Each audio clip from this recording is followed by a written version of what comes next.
கானேஹுதா என்ற ஒரு படத்தை நான் பார்த்தேன். அந்த படம் 3 நாள் நடந்தது. ஒரு ஹாஜி சாஹிப்க்கு ஒரு சந்தன மாலை அணிவித்தார்கள். அதோடு அவர்கள் எந்த புலால் உணவையும் உண்ணவில்லை.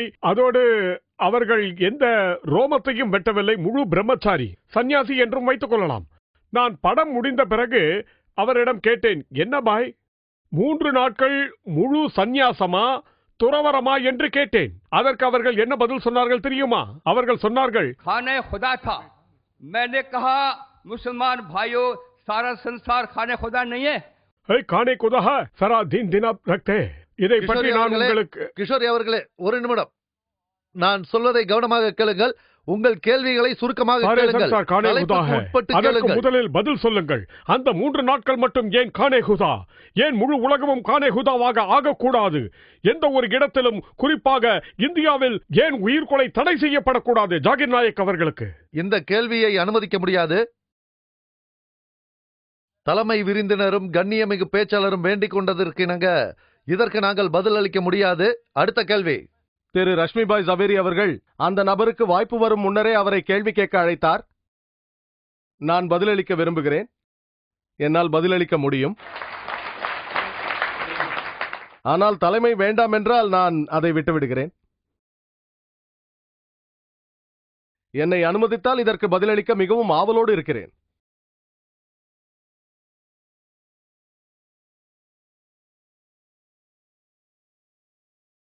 சரி, எப்படியோ எல்லாம் கட்டுப்பாட்டுக்குள் இருக்கும். எந்த தவறு அவரை கேள்வி கேட்க அனுமதிப்போம், ஆனால் சுருக்கமாக இருக்க வேண்டும். அந்த கேள்வி புரிந்துவிட்டது. பதிலளிக்க வேண்டியது நான் தான்.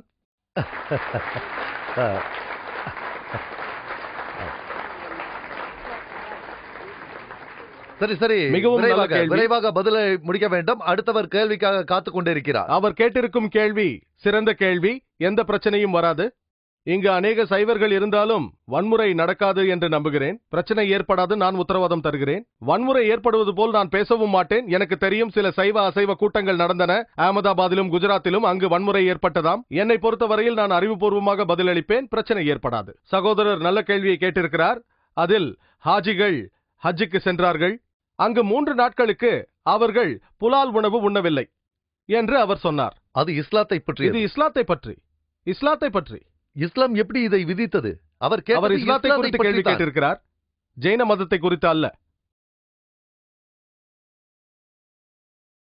இதில் என்ன பிரச்சனை இருக்கிறது? எனது பதில் அவரை புலால் உண்ணியாக மாற்றிவிடுமா என்ன?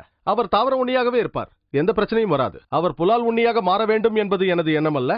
அவர் நல்ல கேள்வியை கேட்டிருக்கிறார். அங்கு ஏன் புலால் உணவு உண்பதில்லை என்ற கேள்வி, அது தவறான தகவல். நான் பலமுறை ஹஜ்ஜிற்கு சென்றிருக்கிறேன். உங்களிடம் யாரோ புலால் உண்பதில்லை என்று பொய் சொல்லியிருக்கிறார்கள். அங்கிருக்கும் விதிமுறை என்னவென்றால், அந்த புனித தளத்திற்குள் அந்த நேரத்தில் எந்த விலங்கையும் வேட்டையாடக்கூடாது என்பதுதான். அந்த நேரத்தில் தான் புலால் உண்ண தடை இல்லை. நான் சென்றிருக்கிறேன், புலால் உண்டிருக்கிறேன். உண்ணக்கூடாது என்று யார் சொன்னார்கள்? ஆம், தைக்கப்படாத 2 துணிகளை அணிந்து கொள்வோம். ஏன் தெரியுமா? ஏன் தெரியுமா? ஏனென்றால் ஆண்டிற்கு ஒரு முறை அதிகமாக மக்கள் கூடும் நிகழ்வது. அமெரிக்கா, கனடா, இந்தியா, பாகிஸ்தான், இந்தோனேஷியாவில் இருந்தெல்லாம் மக்கள் வருவார்கள். அனைவரும் தைக்கப்படாத 2 துணிகளை அணிந்து கொண்டு வருவார்கள். உங்கள் அருகில் நிற்பது ஒரு அரசனா இல்லை ஏழையா என்று கண்டுபிடிக்க முடியாது. அனைத்துலக சகோதரத்துவத்திற்காக இதை செய்கிறோம். வாய் வார்த்தைகளால் அல்ல, செய்து காட்டுகிறோம். அனைத்துலக சகோதரத்துவம். அனைவரும் தோளோடு தோள் ஒட்டி நின்றுதான் தொழுகை நடத்துவோம். உணவையும் ஒன்றாகவே உண்போம். புலால் உணவையும் உண்போம். இந்த தகவல் எங்கிருந்து வந்ததோ தெரியவில்லை. உங்களுக்கு சொன்னவர் முஸ்லிமோ முஸ்லிம் அல்லாதவரோ, அவர் உங்களுக்கு பொய் உரைத்திருக்கிறார். நான் சொல்கிறேன், நான் பலமுறை ஹஜ்ஜிற்கு சென்றிருக்கிறேன், உம்ராவும் செய்திருக்கிறேன். இது முற்றிலும் தவறு. அனைத்துலக சகோதரத்துவத்திற்காக அனைவரும் அங்கு கூடுகிறார்கள். உலகத்தில் இருக்கும் அனைவரும் அங்கு ஒன்று கூடி சகோதரத்துவத்தை நிலைநாட்டுகிறார்கள். இஸ்லாத்தை பொறுத்தவரையில் எல்லா மனிதர்களும் சகோதரர்களே. இது முஸ்லிம்களின் ஈமானால் விளைந்த சகோதரத்துவம். சரி சகோதரரே,